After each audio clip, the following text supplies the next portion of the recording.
my first question is always the same, and then who knows where this will go. But my first question usually has to do with kind of take us behind the green curtain, a little bit of context as to how, when, and why you landed here. And then you and I can take it whatever direction we want here. So, I've definitely had a, unique journey.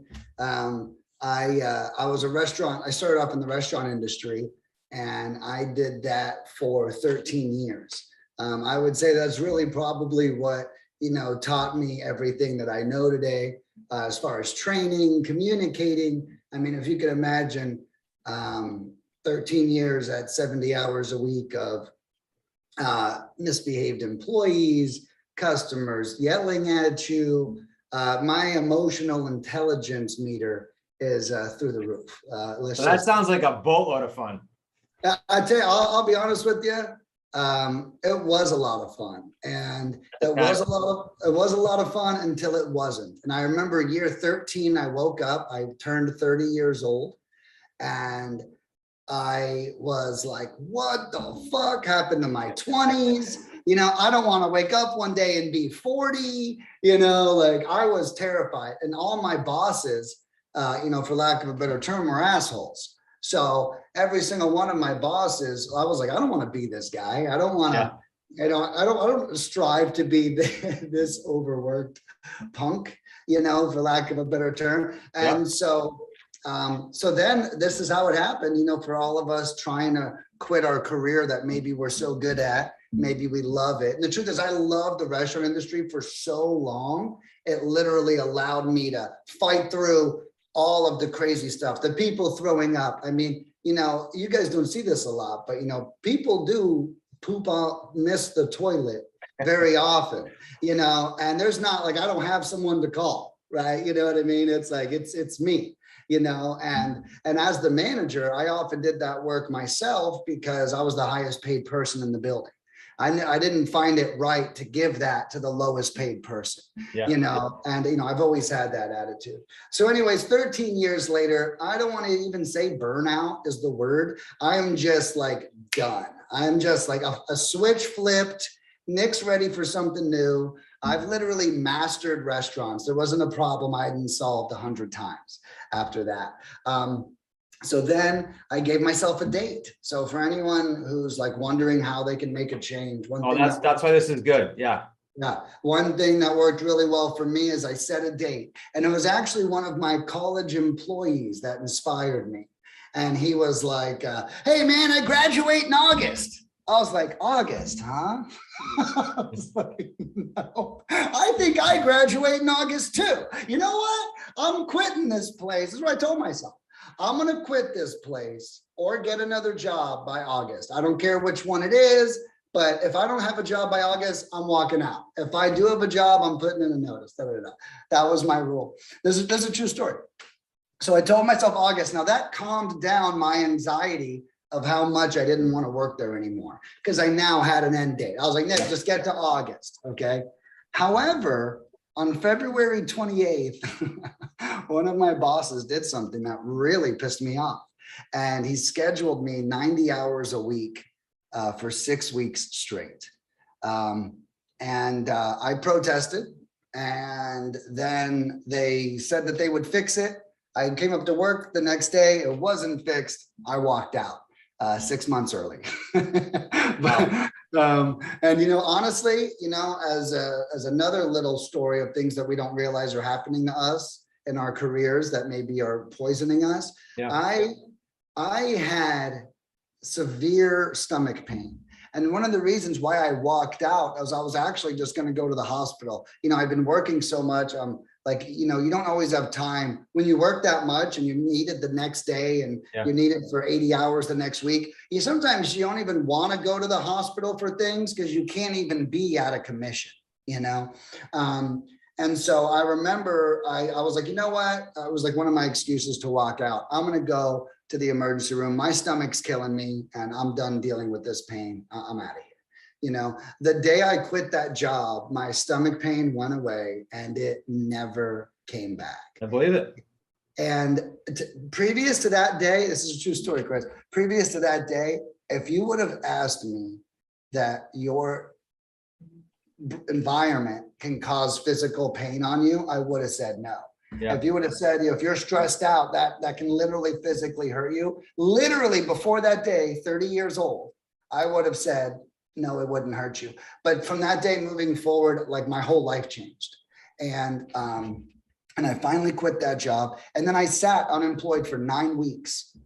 Okay. And that was hard. I'm used to working. I'm a monster. I have a work ethic like it's no one's business. So I sat unemployed for 9 weeks. I applied to every job I found, every job. No more restaurants. I'm done. Literally 9 months after leaving the restaurant industry, a career that I had mastered, and starting over as an assistant somewhere else. 9 months later, I'm working with Dean Graziosi, and he liked working with me so much, he pulled me in an office with the CFO and he offered me a job. And I was like, what is happening? You know, I've been a restaurant manager my whole life. $65,000 a year is what I was making after 13 years of working 70 hours a week. So, you know, it's like, that's not a lot of money. You know, now I make that a month. And so it's like, it's crazy to think, and I definitely don't work that much, you know, and it's crazy to think about how that happened. So was that your sort of, was that sort of your foray into like literally mastering, mastering the phone, or like talk about that bridge? Right. I was like, Nick, you got to do something. You used to want to be a restaurant manager. That sucked. You used to want to be an executive. That sucked. Okay. So what's next for you, bro? And I was like, you know, it's time for me to invest in real estate. So I start pounding the phones. Mojo dialer, 300 to 600 cold calls a day for over 3 months. By the end of the 3rd month, lead mining was accidentally created. I want the Wicked Smart listeners to hear 300 to 600 calls per day, not per month or per week. So go ahead. I just want an explanation point here and there. No, yeah, absolutely. So I'll dive into that a little bit, you know, and I sympathize with everybody out there not wanting a cold call and not wanting, let's just not say cold call. Let's just say not wanting to do what we need to do to get the damn job done. Yeah. You know, and I knew that nothing was next for me. I knew that nobody was coming to save me. If I wanted to save myself, I had to put on my own fucking cape and I had to make myself successful. And I knew nothing was left. Now, one of my massive skill sets from the restaurant industry is working my ass off. So when I saw something like cold calling, I'm like, this really resonates with me. My first month, I did 14,000 dials myself. I had over 150 leads. I realized after my first month that I actually had to stop cold calling. I was cold calling so much, I was not following up it. I was so good at producing leads that I ended up having like imagine digging for something. Yeah. And then you turn around and the pile of all the shit is now behind you. And I was like, oh, wow, I got all these leads to go. Good problem to have for most people if they would do the upfront, right? Absolutely. You know, and it was great for me. Now, what that showed me was proof of concept. My first month ever, true story, ever cold calling. And I produced 150 leads and 15,000 dials, you know, and I crushed it. And when I was done with this, I didn't close a deal. I didn't close a deal, Chris, not a single deal. But I'm not there. You know, that was my partner's job at the time. And, you know, and because I'm that new, I don't even know shit. I just know how to pick up the phone and pound it, you know. But we ended up not closing a deal. But I don't care. I don't focus on the wrong part. I knew I had something special.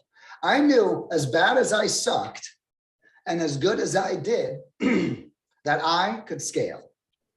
You know, it was that simple. You know, as bad as I sucked and as good as I did, I knew I could scale. And that was really important. So right when that happened, I realized, you know what, Nick, you're not a closer. Okay. I'm not, you know, I'm a lead generator. Once I realized I can manage from afar and I have systems and communications and I have all these things to manage my entire team remotely. And that is what we do at Lead Mining. I have 23 employees. Every single one of them works from the comfort of their own home. And then once I realized I had those systems, I then implemented it to Lead Mining. I'm very competitive, Chris. So one day I wake up, and this is 4 years ago, 2018, 3 years ago. 3.5. And I see this Filipino make a post inside of a real estate group offering their cold calling service, okay, with like broken English and like hire us to call for you. It's like really bad. And my years in business taught me that, like, if I think my product is amazing, then I'm doing you a disservice by not sharing it with you. Agreed. Right. So I see this Filipino step up, and nothing against them. I have Filipinos. And I'm like, Nick, like, you gonna let this chick outshine you right now, dude? Are you gonna let this happen right now, bro? So I make a post and it says, hey guys, I don't normally do this, but I want to share with you what I'm creating. I'm creating an all-American, that's how we started, only Americans, all-American lead generation company. Okay, only Americans. We charge by the dial, $200 for 500 dials. Bing, bing. I make this post. I don't even know what it said. I blacked out, for lack of a better term. That post went viral in that group. It got over 280 likes. People commenting their email. I didn't even ask people to comment their emails. People just started going crazy over this. It had 360 likes, 260 comments. Okay, and it was blowing up. I jump on there, and this is really, I think, the big lesson of the story here. I jumped on and took everybody's email immediately. Everyone threw their email up. I immediately, when I saw this huge response, what did I do? I didn't even have an email. I barely even had a company. I just had something I'd been doing for 3 other people. And so then I draft up 12 bullet points on why we're better. I got to find these in my email. This would be such a throwback. 12 bullet points to why we're better, or why we're amazing, and da-da-da. And I sent that to every person with my cell phone number, every person, 280 people. The next day, I stayed up till 2 a.m. doing it on the same day. The next day I wake up, I'm excited to see how many more comments it got. The post was deleted. Okay. And I was like, I wasn't that upset because I'd already capitalized. Yeah. Now, if I would have said, which how many of us would have said this on a Sunday, man, I'm going to get those guys tomorrow. Right? Man, that post was great. I'm going to take care of this tomorrow. It's Sunday. I'm with the fam, blah, blah, blah, and if I literally would have waited till the next day, these murals wouldn't be behind me. I wouldn't be where I'm at. We wouldn't be talking, and it's like, it's really about striking while the iron's hot. If I would have waited, if I would have slacked, if I would have said tomorrow's the day, yeah, that, I wouldn't be here. Then I end up calling the owner of the group, because this was in a group. Hey man, what happened? Why'd you delete the post? He goes, dude, that's against our policy. He said, lucky for you, I was out on a boat all day and I didn't even have cell phone service, or I would have deleted that post already. So all these things in the universe really came together and allowed this to happen. So then I go, well, look, I already capitalized on the list, and thanks, but no thanks, whatever. I was frustrated, but I ended up hanging up with him. The next day, because those 280 emails, I literally signed up 20 clients. Well, here's why this is cool. You, in telling your story just authentically, you basically gave them an entrepreneurial blueprint from pissed off, frustrated employee working your tail off to the journey to a business, and then how you just grind it out. I don't have my grit shirt on today, but you did just grind it out. So I love it. smartrealestatecoach.com/lead mining pros. We'll put that in the show notes. Talk about that, Nick, for a few minutes. Like, what does that mean for them? They're brand new or they're seasoned, because we have all kinds of listeners here on the Wicked Smart community. Talk to them about that. What can you do for them? Yeah, absolutely. So basically, lead mining is, I think most of us are investors here. So yeah. Lead mining is what I call a create your own adventure book for real estate investors. Now, what that means is we can pull the list, we can skip trace it, we can cold call it, and we can text it. I have a package that has all of those together, and it's, of course, the cheapest you can find all of my services because they're all bundled up, or I have all those broken out individually. So if you have a list and it's already skipped, that's okay. If you just want it texted, that's okay. If you just want it called, That's okay. And we also offer no contracts, no commitments. So what I have is, I really need to make like a flow chart almost, because it's like, what service do you want? List pulling, great. I can offer absentees, owner occupieds, or cash buyers. I keep my list pulling very simple. And the reason why is there's really no better list to cold call than an absentee list. I love it. I love that one. You know, and it's because every other list is too distressed. You know, if your list is, if this is only for cold calling, I'm not saying lead generation. Yeah. But if your list is too distressed and you're calling them, you know, raise your hand if you ever talk to a pissed off person. It doesn't go good. No, it doesn't matter what you want out of that conversation, you're not getting it, right? And so when they're too distressed, they're not really prepared to talk about selling something. At least that's going to benefit you. They're too busy trying to benefit them, right? Quick question on absentee. Has the conversion gone through the roof with COVID? I got to imagine yes. So here's what's weird about absentee is the lead flow has actually dropped. Okay. The lead quality has improved. So one thing very, very weird, very weird. We've got customers buying stuff. My assistant, who is actually outside right now, he's one of my clients, and he has had 3 2,000 dial packages, and he's gotten 4 leads off of those, which is honestly horrible. I'm not gonna lie, we should get like 8 leads minimum on each one of those. He's gotten 4 leads on those, but he's closed 2 deals. He's made over $50,000 on 4 leads. And so like, that's what's been happening with more clients recently. Yeah. You know, is the lead flow is going down, but the lead that's coming in is the real deal. Love it. Love it. So you got sort of an a la carte, which is pretty simple. It's super simple the way you said it. What did I not ask about Lead Mining Pro? What did you not say that you'd like to share, Nick, just as we wrap up? Because I'm going to put it in the show notes, but I'm going to probably get you on a Wicked Smart sit down and do some other things with you. And I want them all to hear that, but they need to jump on this. So anything else you want to add? Yeah, so some huge benefits are, number one, my cell phone number is the number on the website. So I don't hide behind email. I don't hide, actually don't email me, call me. Okay, if you need me, you call me. You only email us whenever you need my team to do something, right? But I am 100% there for you. Leverage my expertise. We're no contracts, no commitments, no setup fees. Each one of our packages are individual single serving packages. You have 2,000 records, buy $2,000. That's it. You're happy with it? Send over 2,000 more records, buy 2,000 more dials. So we keep it very simple. You're never contracted to us. You're never stuck with us. We also offer Americans and Filipinos. Filipinos are half the price, but they're also half the result. So that technically means it's the same cost per lead. Yeah. So you get to decide on your approach. It's going to be the same cost per lead. But, you know, so definitely check those out. I love our Filipinos for the cost. You know, and a lot of the times there's only some markets where Americans required. And, you know, that might be like closer to the South. Yeah. Okay.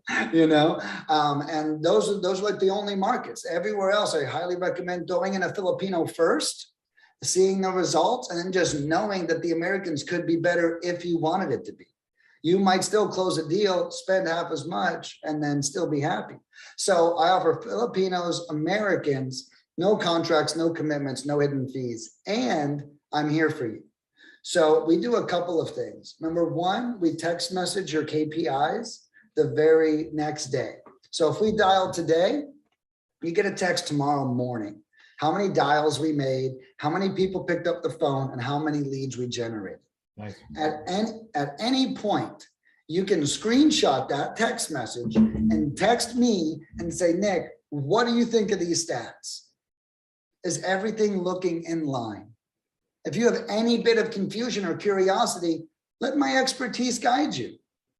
hey, those actually look pretty good. Da, da, da. Hey, whoa, hey, what's going on there? Let's make a change.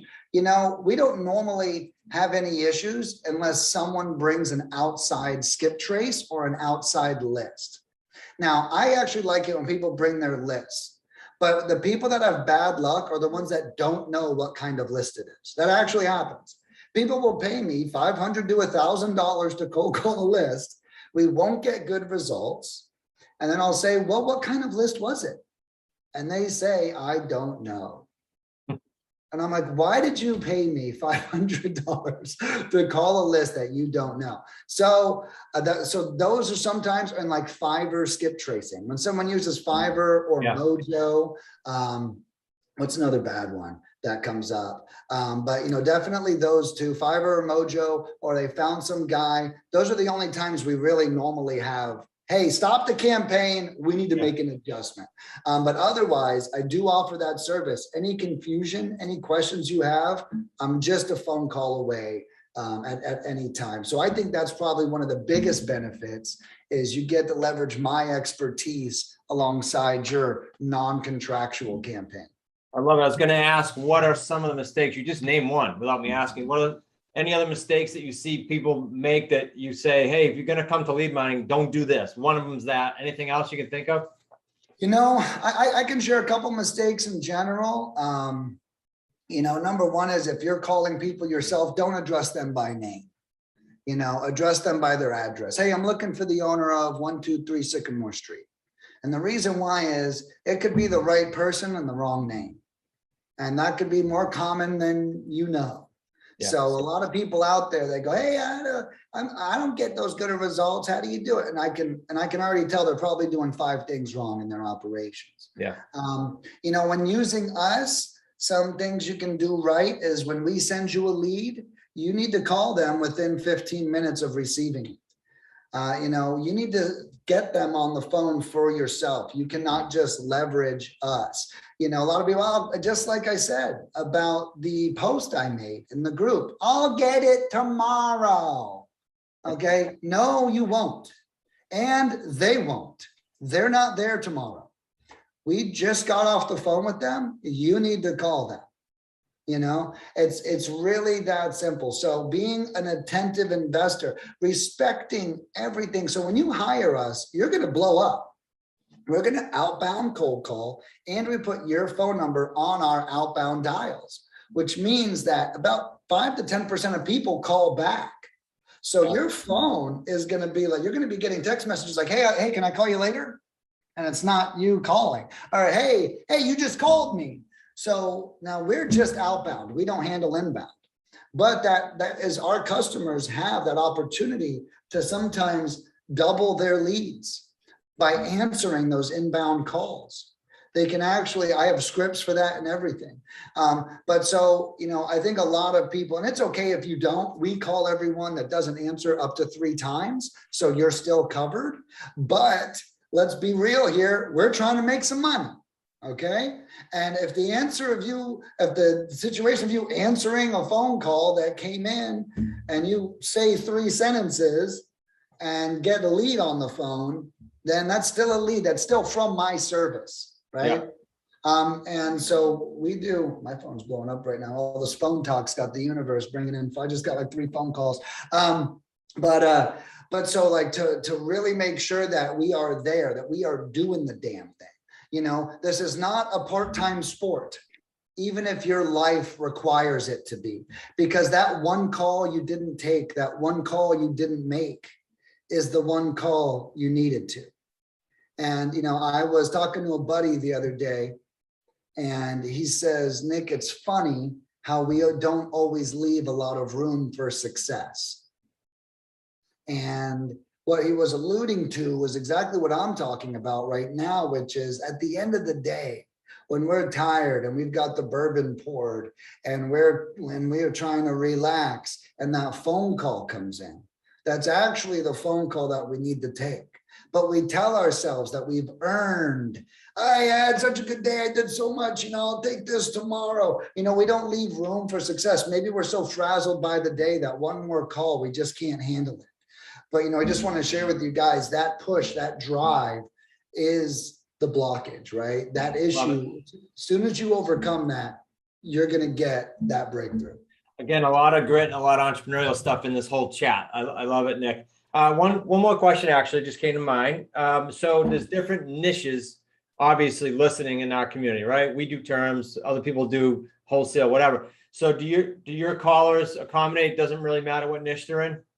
Yeah, so we are very good with terms deals. What we do is we're very vague. We don't pigeonhole the sale in any direction. And so guys, I'm going to cover this script with you. Now this script is amazingly vague. Okay. And it's exactly what you want. And the reason why is you don't want to put off any vibes to these people that you only do one thing, right? You want them to know that they can call you for anything real estate. And then you can now have them talk about whatever you want, right? Especially, I think, in a creative terms. I don't know about how you guys teach it, but my advice would be to get them on the phone first and talk about what you want later. Okay. Make the relationship and then talk about the terms deal. It's going to be a much easier conversation if you do that. But here's our script, and we keep it vague on purpose. Hey, yeah, hi, I'm sorry to bother. I'm looking for the owner of 123 Sycamore Street. Yeah, that's me. Oh, hi, my name's Nicholas, and I was wondering, have you ever considered selling before? Now, we say ever, right? Now, what we're doing here is we're like, I call it cracking it wide open, right? Ever in your damn life considered? So, and you can hear people, no, nah. And then now we have a whole new rebuttal. Oh, are you sure? Certainly sounds like you or your wife were one of you guys thinking about selling, now, oh yeah, but that was 3 months ago, the market's going through the roof and da-da-da. So like really pay attention to some of the nuances that I'm saying in this script. Okay. It is super simple, but it's not super simple. Yeah. This was literally created. We've done over 4 million cold calls at Lead Mining now. And this is the best we got after 4 million cold calls. So have you ever considered selling? These sassy sons of bitches, yeah, how much you want to offer? Okay. All right. Yeah. Well, Sally, we don't normally make offers until we find out that you're interested in selling. Glad to hear you might be. Do you have a couple of minutes for me to ask you some questions about the property before we make an offer? Yeah, I sure do. Okay, great. All right, so now we go into what I call the 12 questions. I'm going to rattle these off pretty quickly. I'm sure you guys might be able to tell I have this pitch 5 times a day. They can hit replay a few times. That's okay. Time-wise, yeah. Rattle them out. Yeah, and this is also on the website, which you sent them a link to. I offer a free script at the top, so everyone can get a copy of what I'm saying. Right. That's good. That's another good nugget. Thank you. Go ahead. Absolutely. So 12 questions. Any general repairs needed on the house? How old is the roof? Is there a tenant in the property? What's your reason for selling? Is there a mortgage on the property? If so, how much is left? If not, are you open to owner financing at all? Then there is, what's your current timeline to sell? I don't normally do these so slow. What's your current timeline to sell? Then we ask, if we made a cash offer in the next 24 hours, how much would work for you? Then we hit them with, is there a better phone number for you? Is there an email address I can get from you? When's the best time for my partner to reach back out to you? All right, great. Thank you so much for your time today. I'm going to get this over to my partner, and he's going to give you a call in the next 24 hours, and he's probably going to want to come out and see the house. Perfect. And that's it. And we don't say, if they say, are you a realtor? We say, that's one of the things we can do. Are you with this? That's one of the strategies that we have. We make sure not to pigeonhole any of our investors. Yeah. Now, some people, this is funny. I'll just share this with you real quick. We'll send a lead over and people will call me up upset. Nick, that's not a lead. They said they they wanted to sell in 3 months. That's not a lead. And I was like, okay, so next time you want me to delete it? Well, no, don't delete it. I'm like, so what are we talking about again? I get it. right? Whenever we buy, especially when we pay for a service, right? Yeah. We probably want a little more out of it, or, you know, whatever it might be, you know, but there's so many nuggets. First of all, sir, how many times did your phone ring today? Did you pick up any of those calls? You know, we have a mutual responsibility here, you and I. Yeah, you know? I had one guy, my last short story, I had one guy call me up, use my services. He didn't get one lead. Not one lead. He gave us $250. It's our smallest all-inclusive American package. Normally we get a minimum of 2 there. He did not get one. And then he said, Nick, I made $13,000. So how the hell did you make? He goes, Nick, a guy called me back a week later. And I answered the phone. And he said, hey, some young gal called me about buying my house 2 weeks ago. I'm ready now. You know, and that's my favorite story about my service. That guy got no leads and made $13,000. And that just goes to show you how, you know, particular, you know, lead gen is, how we have that mutual responsibility. Cool wins. And Nick, again, entrepreneurial and lead nuggets throughout. So I'm going to give them the link again because they can go get the free script if they do nothing else. And I'll put it in the show notes, smartrealestatecoach.com/lead mining pros. Nick, it was awesome hanging out. We're going to talk again about getting involved in the community, I know. So I look forward to that and make it an awesome week. Thanks for being on, buddy. Hey, thank you, Chris. Appreciate you.